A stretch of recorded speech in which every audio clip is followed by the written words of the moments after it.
Well,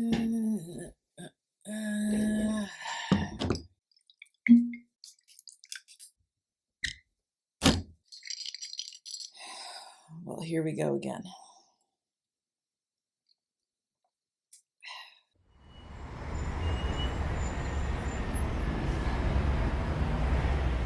Hello, and welcome back to It's Too Late to Apologize Book Reviews.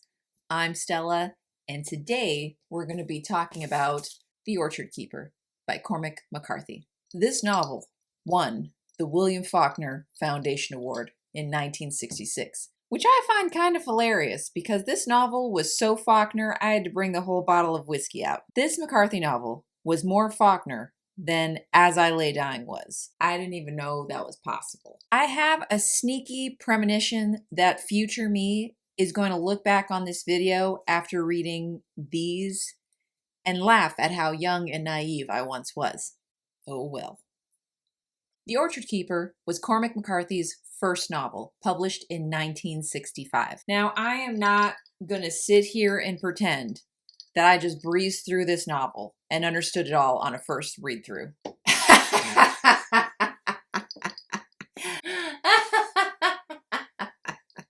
No. I finished it and sort of sat there staring at it, just as confused as little Stella was when her teacher told her that there was a G in lasagna. Yeah, I was pretty confused. Now, I knew McCarthy was trying to tell me something, but I knew figuring that thing out was going to take some more work on my part. So the stubborn mule inside me decided I had to figure it out. And here we are. Now, Cormac McCarthy is coming out with 2 new novels at the end of the year. The Passenger is dropping October 24th, and the sequel, Stella Maris, drops on December 5th. I have already pre-ordered my box set. And like so many others, I felt the need to go back to the beginning of McCarthy's career and read through all of his novels before reading what will probably be his last 2 books. So sad. The Falcon is also doing this, and his video on The Orchard Keeper was the final kick in the pants I needed to start reading. So I'll link his video below if you want to check it out also. There aren't many videos out there about The Orchard Keeper, and I could have really used one. So this is me filling a niche no one is apparently looking for. I wouldn't usually give spoilers for a book this young whose author is still alive, but considering how opaque this story is, I'm going to be talking about all of it. So you have been warned. Spoilers are coming, and we're about to get into it. This book is about 4 men. Kenneth Ratner, a hitchhiker, a thief, and a potential murderer who tries to rob a guy and ends up getting killed instead. Marion Silder, a bootlegger who killed Kenneth Ratner in self-defense. John Wesley Ratner, who is Kenneth's son and who's about 14 through most of the novel. And Arthur Ownby. He is the keeper of the dying orchard who lives alone with his old dog, and John calls him Uncle Arthur. But there is no family relation. The main plot of the book goes something like this. Kenneth Ratner, who happens to be shoplifting and hitchhiking his way home, is trying to catch a ride, but is having trouble getting a lift. He hides in a parked car, Marion's car, and Marion begrudgingly agrees to give the creepy weirdo a ride. It's a tense drive, and when Marion pulls over to change a flat tire, Kenneth attacks him with the tire iron. Marion gets the upper hand and manages to choke Kenneth to death and hide the body in an old pesticide pit on Arthur's land. Arthur discovers the body, but covers it up. Time passes, and Marion goes to Arthur's land again to pick up a hidden load of whiskey. He sees Arthur unload a shotgun into a tank the government has installed on or near his land. Afraid of the old man, Marion takes off with the whiskey, but loses control of the car and lands in a stream. At that moment, John just happens to be checking some traps he had laid the day prior and is able to help Marion escape his wrecked car. Marion, grateful for the boy's help, gives him one of his dog's puppies and teaches John how to hunt, and they develop a sort of father-son relationship. The local police investigate the car wreck and threaten John, who they knew was at the scene of the wreck, with criminal charges for poaching if he doesn't tell them who was driving the vehicle. But John doesn't rat out Marion. The police also pay Arthur a visit about the vandalized tank. Things escalate to a shootout between the police officers and Ather. The police flee with their wounded officers, and Ather packs up his meager possessions and leaves his home to hide in the mountains, which he knows better than the police do. Both Marion and Ather are eventually captured by police, and John goes to visit both in custody. John vows to kill the man that captured Marion, similar to the promise John's mother asks of him to avenge his father. But Marion convinces the kid to forget about it, claiming that his 3 years of jail time was only fair as a consequence for his actions. John also visits Ather, who has been left in an institution and will probably be there for the rest of his days. John returns to the town 6 years later to visit his mother's grave. Nothing but the derelict house he lived in and the myths of the people who lived there before are left. Every aspect of the life he knew as a boy is gone. Now, I've said that this story was very Faulkner-esque, so let's talk about the similarities. McCarthy uses italicized sections to denote thoughts or events that happened in the past. Faulkner also did this, but I remember it being thoughts from a future moment reflecting on the events happening at the present. McCarthy also uses long sentences as Faulkner does. The longest one I noticed in this work was almost 100 words long, but there may have been longer. The Orchard Keeper is also written in dialect, and each character's use of dialect is a bit different. And this is written in the Southern Gothic tradition, just as most of Faulkner's works were also. There is also a similar brevity to the amount of explanation for actions or events. One really needs to pay attention and not get distracted to understand what is really going on. But where one might say that McCarthy is flat out copying Faulkner, I'd say that McCarthy's personal style shines through. Now bear in mind, this is a very uneducated opinion of only reading one Faulkner novel so far. Grain of salt here. McCarthy's novel, as well as the other two I've read, deal with a sort of mystic, ontological presence of evil I haven't seen in As I Lay Dying. In all of McCarthy's works I've read so far, there is this malevolent presence that has been the thing that his protagonists had to endure or encounter. I'm only 3 books into McCarthy, so it might not be in every single novel of his, but I'll definitely be looking out for it much more actively now. In Blood Meridian, it is the almost mythical figure of the judge, the colossal albino who revels in man's inability to avoid war and violence, who seems like a direct nod to the albino sperm whale in Moby Dick, which happens to be one of McCarthy's favorite works. And those 2 novels really relate to each other in my mind. In The Road, this malevolence is seen as the vestiges of humanity that have become cannibals in such a gray and once again colorless, hopeless world. And in The Orchard Keeper, we see it in Kenneth Ratner. I wrestled my way through reading this novel. It was an effort. And while I liked McCarthy's style of prose, I struggled with the manner that McCarthy went about telling this story. It was obscurant. It felt like the most passive-aggressive story I've ever read. Just tell me why you're angry already. But seriously, there was this impression as I read that the story was so incredibly passive, but not in the manner of the language being written in the passive form, but that the minute details and descriptions were so clearly focused on and articulated that I had this perfect picture of what the evening felt like or how a cart moved. But there was so much of it that it was very easy to become lost in what the characters were doing. It was so descriptive and the language was so interesting. It was easy to become distracted by it and lose the thread of the story. At times I had no idea how much time had passed or what any of the characters were actually doing. It felt passive because it was as if the action was not coming from the characters, but from the movement of time and setting, as if time was acting upon the character instead of the character acting for themselves, as if there was this predestined path all these characters were on, and no one, not even the characters themselves, myself included, really understood why anything was happening either. And as I wrote this review, it made me certain that this was exactly what McCarthy's intentions were. This story is about the stages of both life and the progress of civilization. We have the well-meaning but naive boy, John, the distant, unethical middle-aged man, Marion, the sagely but old hermit man, Ather, and the evil dead man that binds all of them to their ill fates, Kenneth.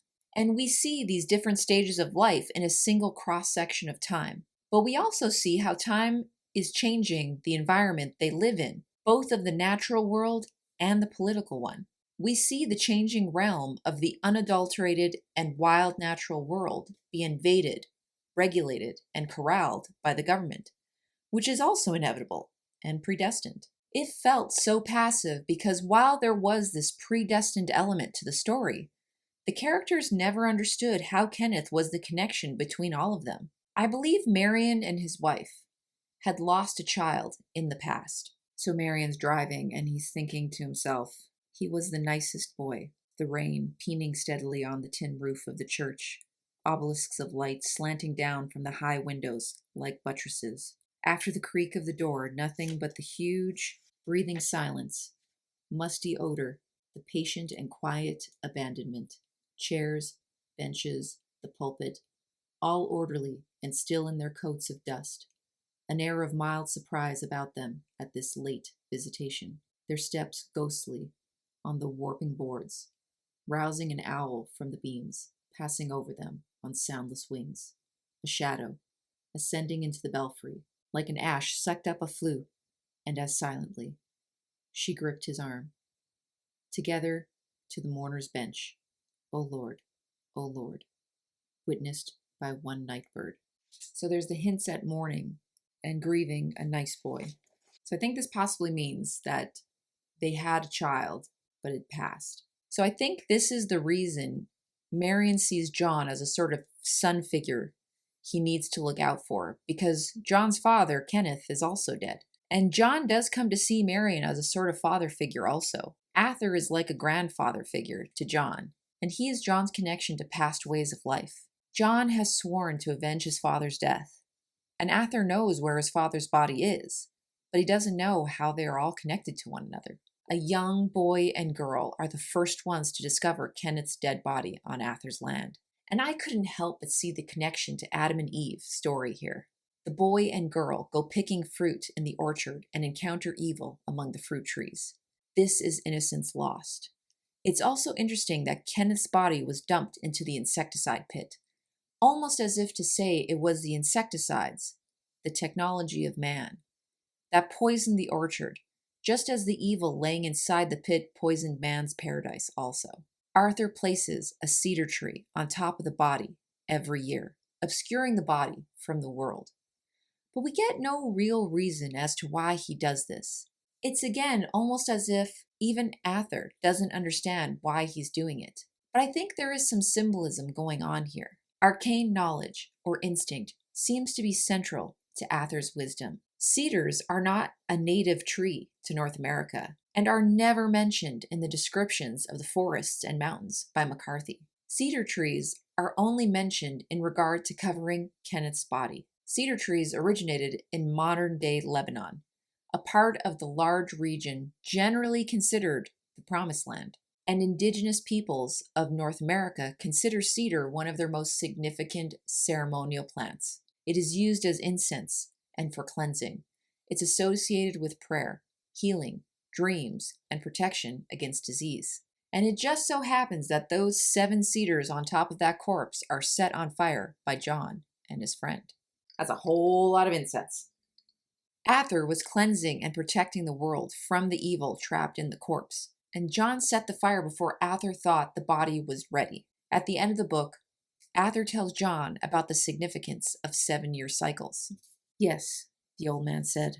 Well, be little of it this year, I reckon. Done had it all at oncet. They's a good warm spell comin' on.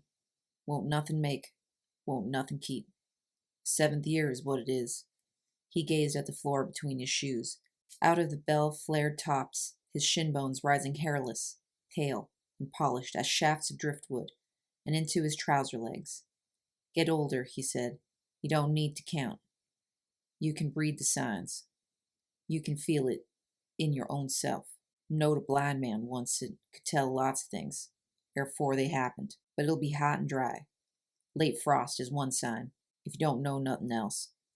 So they won't but very little make, because folks think that stuff grows by seasons, and it don't.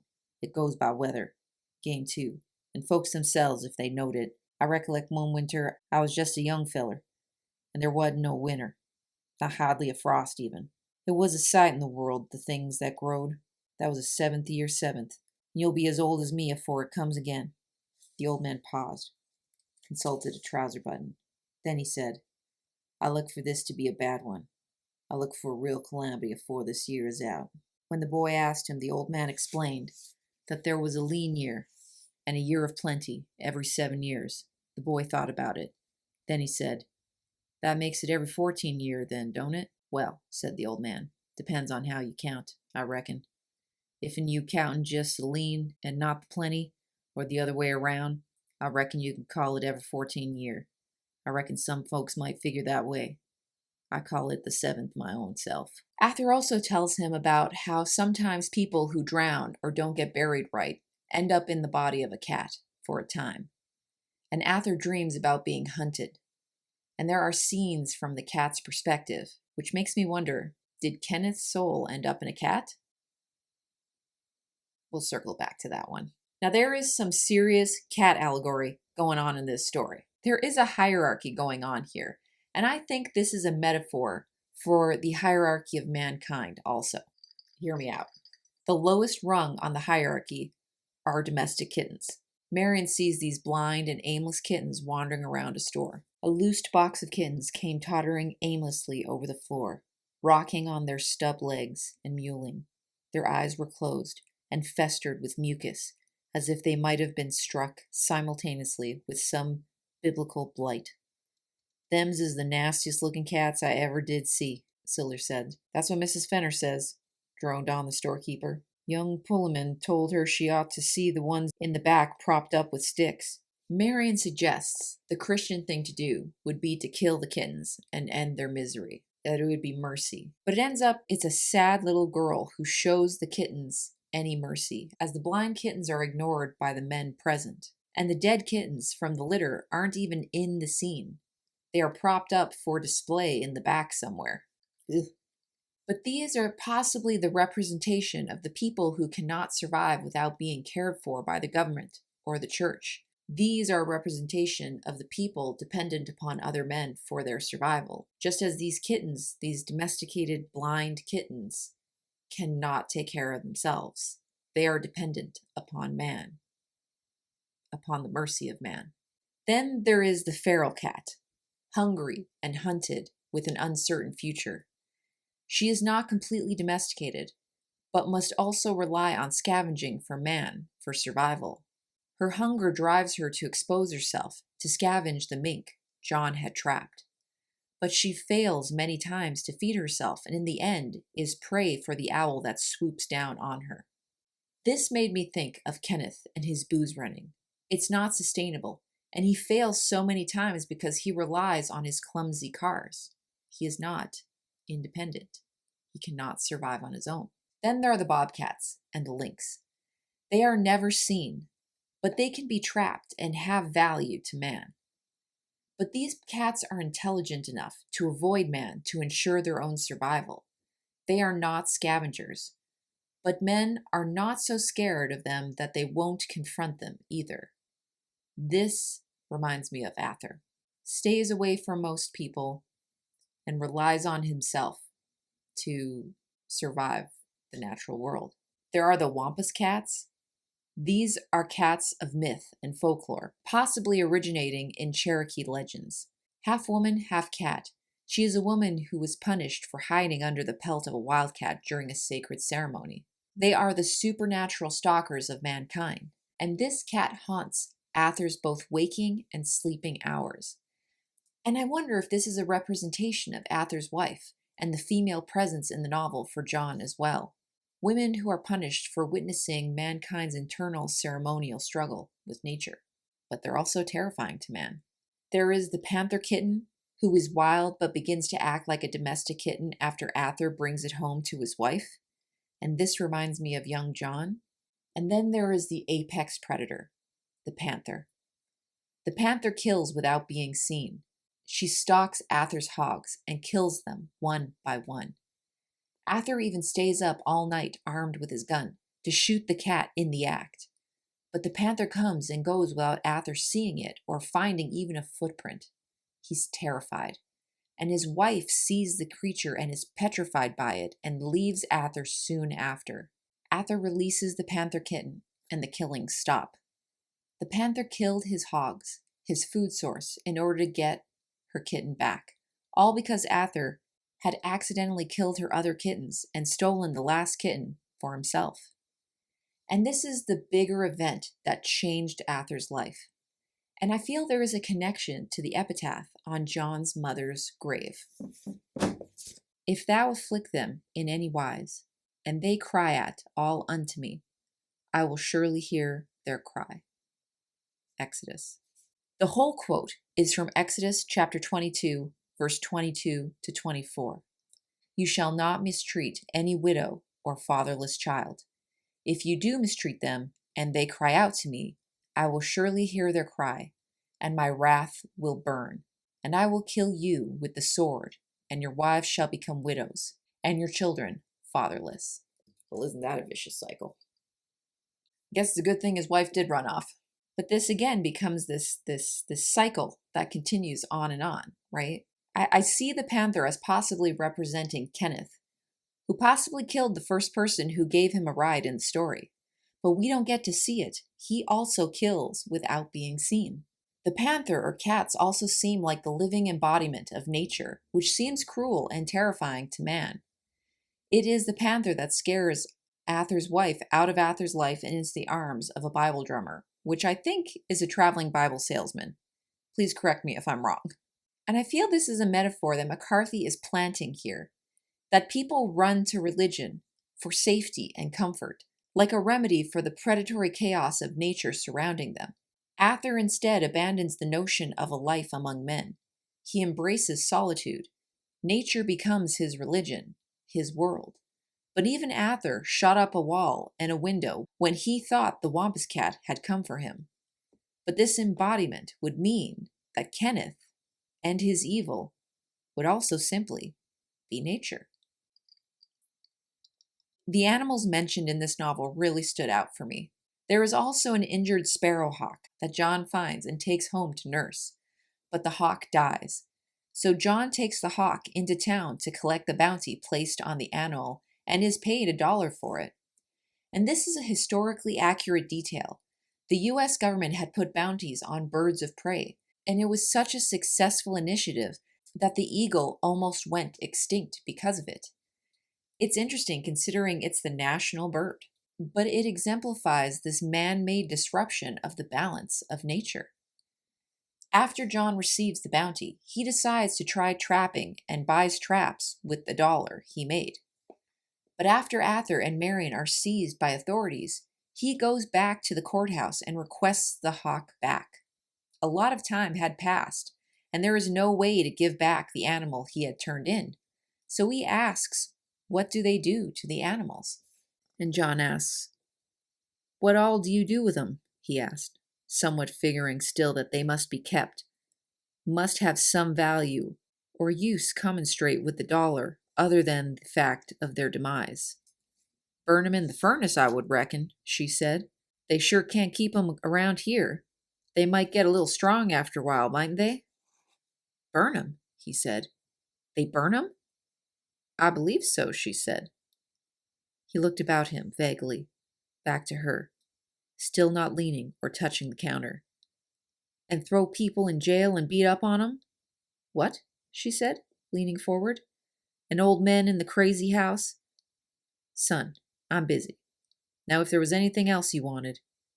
He smoothed the $1 in his hand again, made a few tentative thrusts, pushed it finally across the counter to her. Here, he said. It's okay. I can't take no $1. I made a mistake. He won for sale. He turned and started for the door. You, she called. Here, you come back here. You can't. But that was all he heard. Through the door now, running down the long hall toward the wide-flung outer doors, where a breeze rifled the posters and notices on the wall, and past them and again into the candid May noon. I find this really interesting because hawks are a symbol of freedom. He thought the bounty was placed on the bird because they had a purpose for the carcasses. because why would anyone kill without a purpose? But he finds out they burn the animals. There is no purpose. He realizes the money is not worth the death of all their freedoms. Or perhaps it all simply seems ridiculous and wasteful to capture and kill the wild birds and men of this town. Ather's ancient faithful dog is shot in the end, an end to the noble past. But is this death mercy or cruelty? It's hard to say. It seemed to be done in cruelty, but it is what Ather himself requested. Would it be a mercy to drown those blind kittens, as Marion suggested? So Marion killed the evil, Kenneth. Ather performed a 7-year vigil over the evil, and then John releases it back into the world, while mourning and seeking revenge for the death of his father, the evil, because he doesn't know any better yet. He's too young to be able to see the evil for what it was. He didn't realize what he burned, but Marion and Ather knew what they were dealing with immediately, and John's innocent nature unleashes it again. It is the cycle started over once more. There is again this feeling of inevitability, that human agency is a deception. And when John visits Ather in the institution, he says it's going to be a lean year, as it would have been when John was born, because he's 14 years old. And when John returns to the area 6 years later, it would mean that this upcoming year would be a year of plenty, as Ather predicted. One might see the hinting of a positive note in that for the end of the novel. John is the hopeful vision of the future who remembers the past, must navigate the future to come, but do it in a way that will not compromise his codes of ethics. But it's also really interesting to examine the government intervention in this story. The boy, John, has a police officer threaten him with poaching since he is hunting without tags or a permit, which is a strange notion, as hunting is a part of nature and would never be considered illegal in the past, as it was a part of life. The man Marion is a bootlegger, an illegal racket which government control created. Marion comes from a long line of whiskey brewers. Alcohol hadn't been illegal until Prohibition in 1920 to 1933. In the first chapter, we hear Kenneth lie about owning a brand new 34 Ford, so we know the year is 1934. When we first meet Marion, the year after Prohibition was lifted. But I was surprised to learn in my research that immediately following Prohibition, only low alcohol beverages were legalized, 3.2 and lower. And even some counties to this day are still dry. So what Marion is doing at the time is still illegal, but no one in the community really cares about it except for the police. He is arrested and sent to prison for something that was and will be legal in the future. Ather lives in a dying orchard in which the government has built a tank very near or on his land. But on the other hand, he is an orchard keeper. An orchard is a civilizing of the wilderness itself. The orchard is the Eden that is decaying. The orchard paradise that was also lost because the loaded branches were left unpicked and neglected, and a storm broke all the branches as if by an act of God, as if to say that if man will not mind its paradise, then God will take it from him. The police eventually arrest Ather, who represents the old commune with nature, and he will likely live the rest of his life in confinement. And the dead man, Kenneth, was unemployed, but also a veteran. He is killed in self-defense, and time works on him in that it turns him into some forgotten hero, to now be remembered. The evil is glorified. His life is romanticized, while the reader knows the truth. He was no such noble person. In the beginning of the book, Kenneth steals from a store and hitches a ride with someone who he either abandons by the road or kills as he is left with his wallet and vehicle. He also steals from those consumed by the fire in the roadside tavern that falls into the abyss. But even in Kenneth's life, there is the government's hand in his military service. It's claimed he suffered a head injury, which is maybe one of the reasons for his violence and inability to hold a job. But this is called into question at the end of the novel when the metal plate he supposedly had in his head was never found. If one rewinds time to when he was in the war, his violence would have been endorsed and even a form of survival. The truth is never uncovered in this novel. John never discovers that Marion killed his father. We don't know if the bird shot that Arthur took to his leg affected his mind, as he suspects in the novel. Is this maybe the reason he's dreaming of the Wampus Cat? The other thing I couldn't stop thinking about is the tank near Arthur's orchard. He shoots it with his shotgun because it is the government moving in on his orchard and world. But we don't know what the tank was supposed to be filled with. It's described as a squat tank on high legs behind a chain-link fence. Now, at first I thought this might be a water tank on stilts for legs. But with how much McCarthy plants the failure of modern technology, with Marion's car failing him multiple times and flat tires and lost control, I thought it might be a tank for petroleum products, as high legs could also mean that the tank had a floating roof system used for gasoline.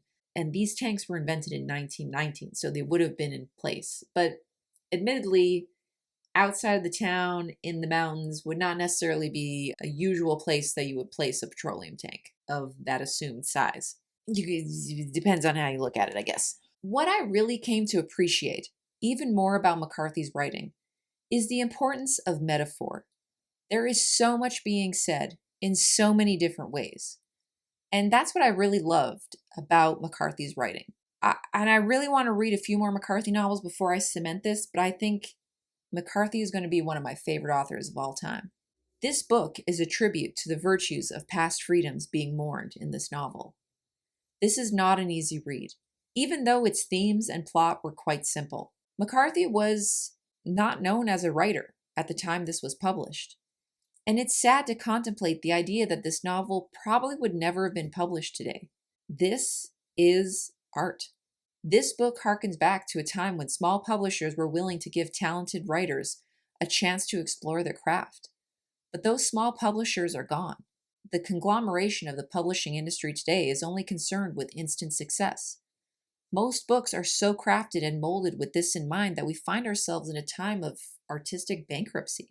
And while I know The Orchard Keeper is not for everyone, and that's okay that it's not, it's important to realize that it is also the point of art. I'm not saying this novel is perfect for me. For me, it could have used a bit more intensity in its relationships because they all felt quite distant and removed. The two most engaging moments in this novel were when Marion and Kenneth are in the car together, and then when John visits Marion in prison. Those scenes were amazing.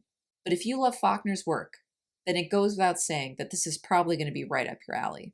This wasn't my style, but I can appreciate what McCarthy was trying to communicate. So, what did you think? Did you like it? Did you hate it? Did you interpret it differently than I did? Please let me know in the comments down below. All of us would love to hear some more opinions and have a better understanding about this book. Please like and subscribe so that more people can join in the conversation down below and find some great books. Thank you for watching, and I'll see you in the next video.